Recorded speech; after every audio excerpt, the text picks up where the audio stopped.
اعوذ باللہ من الشیطان الرجیم، بسم اللہ الرحمن الرحیم۔ آج سے ہم اپنی دوسری سورت سورۃ البقرہ اس کو سٹارٹ کریں گے۔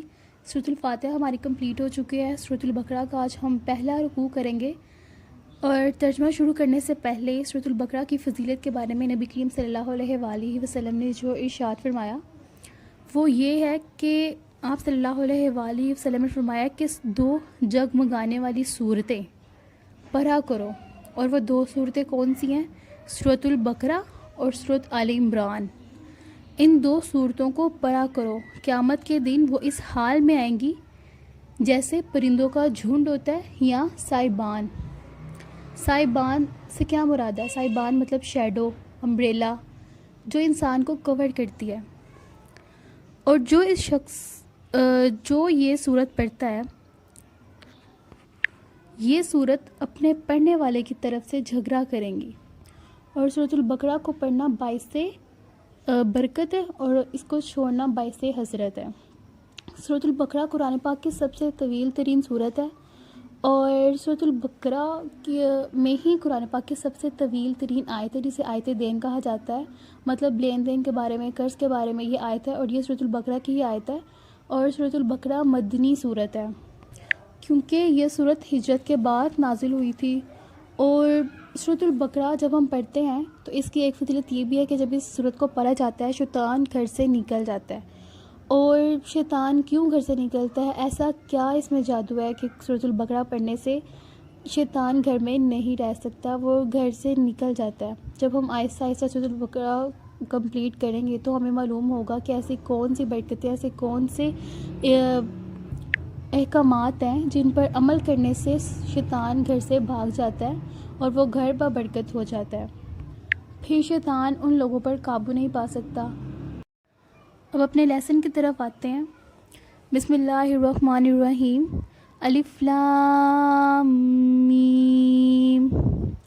الف لام میم، یہ حروف مقطعات ہیں، ان کو حروف مقطعات کہا جاتا ہے۔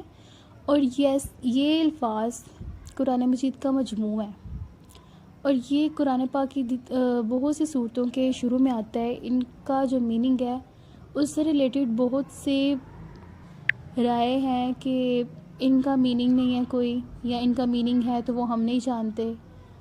اس کے بارے میں ایک یہ بھی رائے دی جاتی ہے کہ الف سے مراد اللہ، اور لام سے مراد جبرائیل علیہ السلام، اور میم سے مراد محمد صلی اللہ علیہ وآلہ وسلم، یعنی کہ اللہ تعالیٰ نے اپنا پیغام محمد صلی اللہ علیہ وآلہ وسلم کی طرف جبرائیل علیہ السلام کے ذریعے سے بھجوایا۔ اس کے بارے میں بعض رائے، اور ایک رائے یہ بھی آتی ہے کہ ہمیں ان الفاظ کے بارے میں گفتگو نہیں کرنی چاہیے، یہ جیسے ہے ان کو ویسے پڑھنا چاہیے، ان کے میننگ سے ریلیٹڈ ہمیں کوئی بات نہیں کرنی چاہیے۔ تو اس کے بارے میں یہ بھی آتا ہے کہ یہ ان کو صورتوں کے شروع میں لانے کا مقصد یہ تھا کہ عرب کے جو لوگ تھے، جو بہت سے ایجوکیٹڈ پیپل تھے جیسے وہاں پہ ہوتے ہیں، تو ان پہ یہ ثابت کرنے کے لیے کہ ہم نے قرآن مجید کو، یعنی قرآن مجید ان الفاظ پر مشتمل ہے، تم لوگ بھی اس طرح کی کوئی صورت لے آؤ، تم لوگ بھی اس طرح کے الفاظ لے آؤ، لیکن وہ نہیں لا سکے۔ اور ان کو حروف مقطعات اسی لیے کہا جاتا ہے کیونکہ یہ ورڈز لکھے تو ایک ساتھ جاتے ہیں، لیکن جب ان کو پڑھا جاتا ہے تو علیحدہ علیحدہ پڑھا جاتا ہے۔ مقطعات یعنی قطع کرنا، علیحدہ علیحدہ یا کاٹ دینا، اسی لیے ان کو سیپریٹ پڑھا جاتا ہے، ایک ساتھ نہیں پڑھا جاتا، لیکن یہ لکھے ایک ساتھ جاتے ہیں۔ ذالک الکتاب، یہ کتاب، کون سی کتاب سے یہاں پہ مراد ہے؟ قرآن پاک، جو اللہ تعالیٰ نے حضرت جبرائیل علیہ السلام کے ذریعے سے حضرت محمد صلی اللہ علیہ وآلہ وسلم پر نازل کی۔ جس وقت ہم کوئی کتاب پڑھتے ہیں تو ہمیں بہت سی اس کتاب سے متعلق ہمیں بہت سی باتوں کا علم نہیں ہوتا، ہم شک میں پڑ جاتے ہیں۔ لیکن قرآن مجید میں کیا ہے؟ ذالک الکتاب، یہ کتاب لا ریبہ، نہیں شک، اس میں کسی قسم کا کوئی شک نہیں، یہ شک و شبہ سے پاک کتاب ہے، یہ اللہ تعالیٰ کی طرف سے یہ کتاب ہے۔ شک عربی زبان کا ہی لفظ ہے، لیکن یہاں پہ ریب کا لفظ استعمال ہوا ہے، لا ریبہ، یعنی کہ ایسا شک جو انسان کو بے چین کر دے، جو انسان کو کھوکھلا کر دیتا ہے اندر سے کہ وہ اس پر یقین کرے یا نہ کرے۔ ذالک الکتاب، یہ کتاب، لا ریبہ نہیں شک، فی ہی اس میں، فی ہی سے مراد اس میں یعنی اس کتاب میں کوئی شک نہیں، ہدن ہدایت ہے، راہ دکھاتی ہے، سیدھے رستے پہ لے کے جاتی ہے، کن لوگوں کو؟ للمتقین، پرہیزگاروں کو، ہدن ہدایت ہے، للمتقین پرہیزگاروں کے لیے، متقی لوگوں کو، ان لوگوں کے جو تقوی اختیار کرتے ہیں۔ اور متقی کن لوگوں کو کہتے ہیں؟ جو اللہ کے خوف سے، گناہوں سے بچتے ہیں، اللہ کے بتائے ہوئے سیدھے راستے پر چلتے ہیں، اور وہ دنیا کے ان معاملات میں بھٹک نہیں جاتے، وہ ہر معاملے میں اللہ رب العزت کو یاد کرتے ہیں، وہ ہدایت کے راستے پر چلتے ہیں، جتنا وہ اللہ سے خوف کھاتے ہیں وہ اتنا ہی ہدایت کے راستے پر چلتے ہیں، ان کو اتنی ہی ہدایت ملتی ہے۔ جو شخص جتنا متقی ہوگا وہ اتنا ہی ہدایت یافتہ ہوگا۔ قرآن پاک صرف متقی لوگوں کے لیے ہدایت کا ذریعہ نہیں ہے، انسانوں کے لیے بھی ہے، لیکن متقی لوگوں میں اور انسانوں میں فرق ہے۔ کس چیز کا فرق ہے؟ جیسے ہم نے سورۃ الفاتحہ میں پڑھا تھا، ہدایت علمی اور ہدایت عملی۔ ہدایت علمی اور ہدایت عملی کو ہم قرآن پاک کی ایک ٹرم لے سکتے ہیں، جیسے ہدایت دو طرح کی ہے، ہدایت عملی اور علمی۔ بعض لوگ صرف علم حاصل کرتے ہیں اور بعض لوگ عمل کرتے ہیں، اور عمل کون لوگ کرتے ہیں؟ جو متقی ہوتے ہیں، پرہیزگار ہوتے ہیں۔ اور جن لوگوں نے عمل نہیں کرنا آتا وہ صرف ایک کان سے سنتے ہیں اور دوسرے کان سے نکال دیتے ہیں، وہ صرف علم حاصل کرتے ہیں۔ لیکن جو اللہ تعالیٰ کے متقی بندے ہوتے ہیں وہ نہ صرف علم حاصل کرتے ہیں بلکہ اس پہ عمل بھی کرتے ہیں، اللہ تعالیٰ نے جو احکامات ان کو دیے ہیں اس پر چلنے کی کوشش کرتے ہیں، اور وہ اللہ تعالیٰ سے سیدھے راستے کی دعا مانگتے ہیں، اہدنا الصراط المستقیم، سیدھا راستہ دکھا ہم کو۔ اور کن لوگوں کا راستہ؟ جن پر اللہ تعالیٰ کا انعام ہے، مطلب انعام یافتہ لوگوں کے راستے پہ چلتے ہیں وہ لوگ، ان لوگوں کے راستے پر نہیں چلتے جن پر اللہ رب العزت نے غضب کیا ہے۔ ذالک الکتاب، یہ کتاب، لا ریبہ نہیں شک، فی ہی اس میں، ہدن ہدایت ہے، للمتقین پرہیزگاروں کے لیے، الذین وہ لوگ جو، یؤمنون ایمان لاتے ہیں۔ کون لوگ ایمان لاتے ہیں؟ جو اللہ تعالیٰ کی طرف سے ہدایت پر ہوتے ہیں، جو تمام احکامات کو سنت نبی صلی اللہ علیہ وآلہ وسلم پر عمل کرتے ہیں۔ الذین وہ لوگ جو، یؤمنون ایمان لاتے ہیں، بالغیب غیب پر۔ غیب سے مراد وہ چیز جو ہماری نظروں کے سامنے نہیں ہے، ہماری نظروں سے غائب ہے، مطلب وہ منظر عام سے غائب ہے، نظروں سے اوجھل ہے۔ اور وہ جو متقی لوگ ہیں اور جو اللہ کے مومن بندے ہیں وہ ایمان لاتے ہیں ان پر۔ اور ایمان بالغیب سے مراد ایسی چیزوں پر ایمان لانا جن پر اللہ رب العزت نے ایمان لانے کا حکم دیا ہے، مثلا اللہ پر ایمان لانا، فرشتوں پر ایمان لانا، نبی کریم صلی اللہ علیہ وآلہ وسلم پر ایمان لانا، جنت اور جہنم پر ایمان لانا۔ ہم نے دیکھی تو نہیں نا، لیکن ہمارا ایمان ہے۔ اور انبیاء پر ایمان لانا، آخرت کے دن پر ایمان لانا۔ اور ایمان کون لوگ لاتا ہے؟ جو متقی ہوتے ہیں، جو پرہیزگار ہوتے ہیں۔ اور متقی لوگوں کی سب سے پہلی علامت یہ ہے کہ وہ اس چیز پر ایمان لاتے ہیں جن پر ان کو ایمان لانے کا حکم دیا گیا ہے، اور وہ حکم ربی ہوتا ہے، اللہ رب العزت کی طرف سے ان کو ایمان لانے کا حکم دیا ہوتا ہے، اور ان حقیقتوں کو ماننا جو انہوں نے دیکھی بھی نہیں ہوتی لیکن وہ اس پر ایمان لاتے ہیں۔ اور یہ ان کے ایمان کی پہلی صفت ہوتی ہے کہ وہ ایمان بالغیب پر یقین رکھتے ہیں۔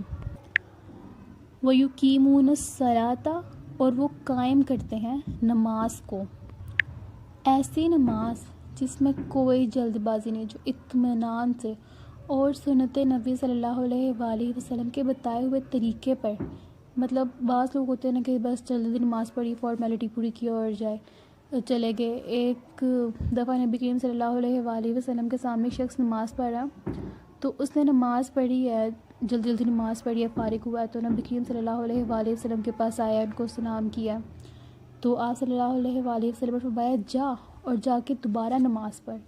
2-3 دفعہ پھر یہی عمل ہوا، وہ نماز پڑھ کے آتا تو وسلم کہتے نہیں تمہاری نماز نہیں، جا اور دوبارہ پڑھ کے آ۔ پھر جب 2-3-4 دفعہ یہ عمل ہو چکا تھا، اس نے کہا نبی کریم صلی اللہ علیہ وآلہ وسلم سے کہ مجھے نماز کا صحیح طریقہ بتائیں۔ پھر آپ صلی اللہ علیہ وآلہ وسلم نے اس کو نماز کا صحیح طریقہ بتایا۔ ہم نماز تو پڑھتے ہیں لیکن ہم اطمینان سے، اور جو احکامات ہیں جو ہمیں حکم دیا کہ ان کے مطابق نماز پڑھنی چاہیے، ہمیں وقت کی پابندی کرنی چاہیے نماز پڑھتے وقت. ہمیں اپنی طہارت کا، اپنے غسل کا، اپنے لباس کا پاک صاف رکھنا ضروری ہے.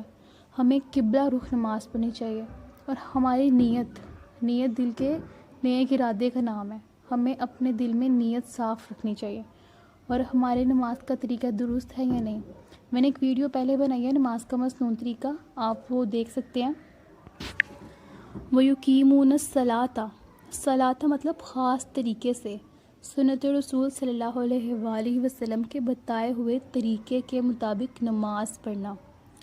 الذین، وہ لوگ جو یؤمنون، ایمان لاتے ہیں، بالغیب، غیب پر، وَيُقِيمُونَ الصَّلَاةَ، اور وہ قائم کرتے ہیں نماز کو، وَمِمَّا، اور اس چیز سے، رزقناہم، رزق دیا ہم نے، ہم ان کو، ينفقون، وہ خرچ کرتے ہیں.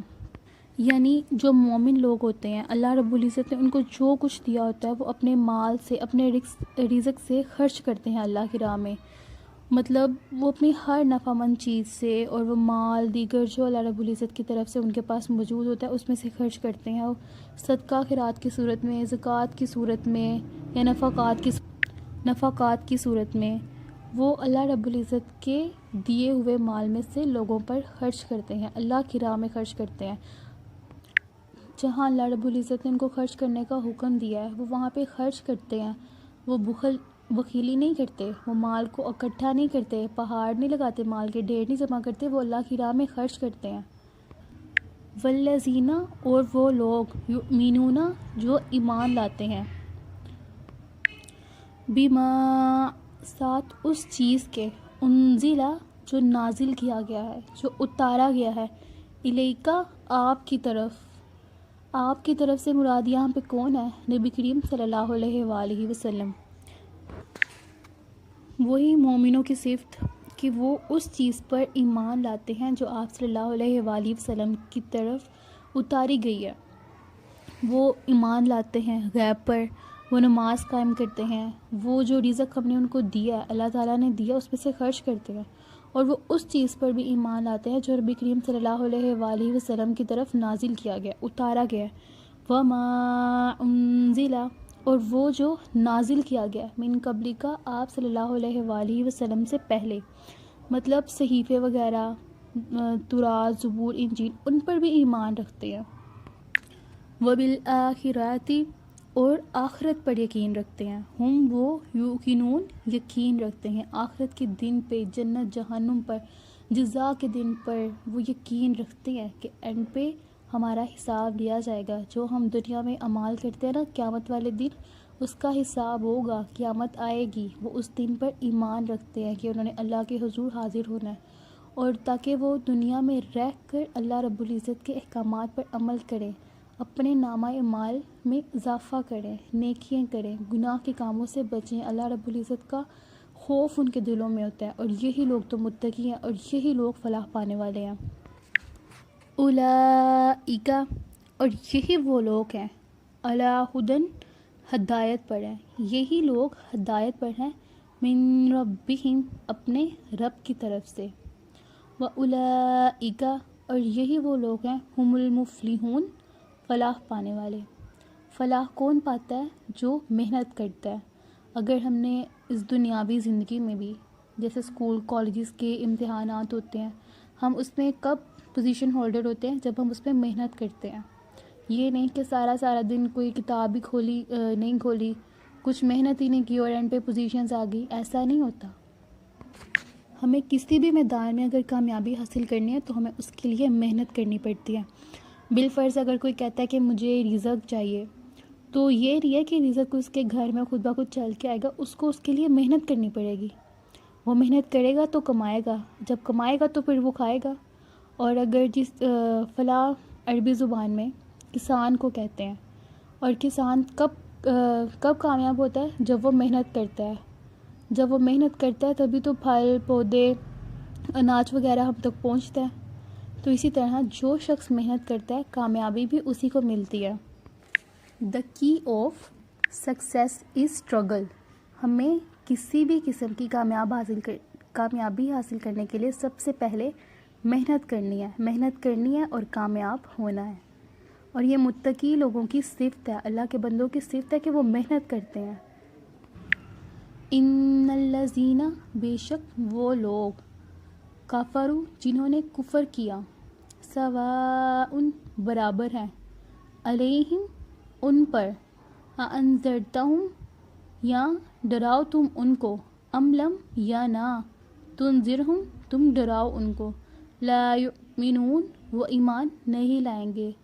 اس آیت مبارکہ میں کافر لوگوں کا ذکر کیا گیا ہے، جو ایمان بالغیب پر یقین نہیں رکھتے، جو نماز قائم نہیں کرتے، جو اللہ رب العزت نے ان کو دیا رزق ان میں سے خرچ نہیں کرتے، وہ آپ صلی اللہ علیہ وآلہ وسلم کے احکامات پر عمل نہیں کرتے، جو کچھ آپ صلی اللہ علیہ وآلہ وسلم کی طرف سے نازل ہوا اس پر عمل نہیں کرتے، اپنی منمانی کرتے ہیں، اور وہ اللہ تعالیٰ کے دین کو پہچانتے ہی نہیں، پہچاننے سے انکار کرتے ہیں، یہی لوگ کافر ہیں۔ یہ آخرت میں کامیاب نہیں ہوں گے، ان کے لیے دردناک عذاب ہوگا۔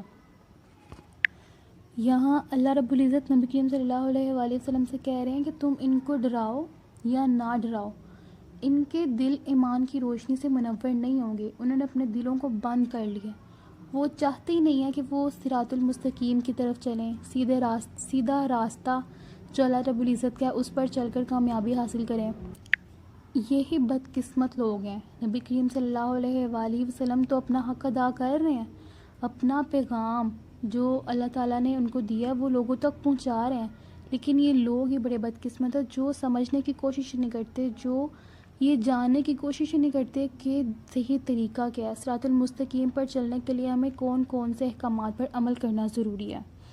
اور یہی جو ایمان نہیں رکھتے، یہی لوگ ابو جہل اور ابو لہب کے ساتھ شامل ہوں گے، لیکن آپ صلی اللہ علیہ وآلہ وسلم ان تک اپنا پیغام پہنچا رہے ہیں، لیکن یہی لوگ ایمان نہیں لا رہے، ایمان لانے کی کوشش ہی نہیں کر رہے۔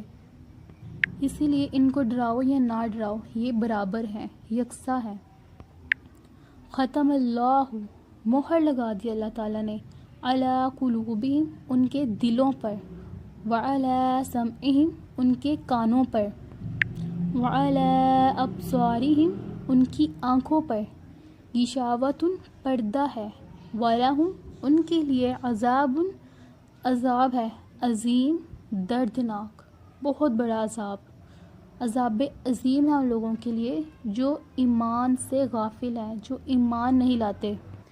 یعنی ختم اللہ، مہر لگا دیا اللہ تعالیٰ نے، علی قلوبہم، ان کے دلوں پر، یعنی ان لوگوں کے ضمیر مردہ ہو چکے ہیں، وہ حق اور باطل کی تمیز ہی کھو بیٹھے ہیں، وہ ایمان لانے کے حق میں ہی نہیں ہیں، اور جو کچھ ان تک پہنچایا گیا ہے وہ اس کو ماننے سے انکاری ہیں، اس پر ان کو اس کو مان ہی نہیں رہے، یعنی ان کے دل ایسے ہو گئے ہیں جیسے ان کو بند کر دیا گیا، جیسے سیل کر دیا جاتا ہے، اللہ تعالیٰ نے مہر لگا دیا ہے، کیونکہ انہوں نے مسلسل گناہوں کا ارتکاب کیا، تو اللہ تعالیٰ نے ان کے دل بند کر دیا تاکہ ان کے دل ایمان کی روشنی سے منور نہ ہوں۔ لیکن جو ہدایت یافتہ لوگ ہوتے ہیں، جن کے دل میں طلب ہوتی ہے کہ وہ سیدھے راستے پر چلے، اللہ تعالیٰ ان کے دل نور سے بھر دیتے ہیں، ایمان کے نور سے بھر دیتے ہیں۔ حضرت ابو ہریرہ رضی اللہ تعالیٰ عنہ سے مروی ہے کہ جب مومن گناہ کرتا ہے تو اس کے دل میں ایک سیاہ نقطہ پڑ جاتا ہے، پھر اس نے توبہ کر لی تو بڑھنے سے رک گیا، گناہوں سے توبہ کر لی اور گناہ سے بچنے کی کوشش کی تو اس کا دل صاف ہو گیا، اور اگر وہ گناہ پر گناہ کرتا جائے تو وہ سیاہ نقطہ پھیل کر سارے دل پر چھا جاتا ہے۔ فرمایا یہی زنگ ہے جس کے بارے میں اس آیت مبارکہ میں بتایا گیا ہے، وَلَهُمْ، ان کے لیے عذاب ہے، عظیم، بہت بڑا۔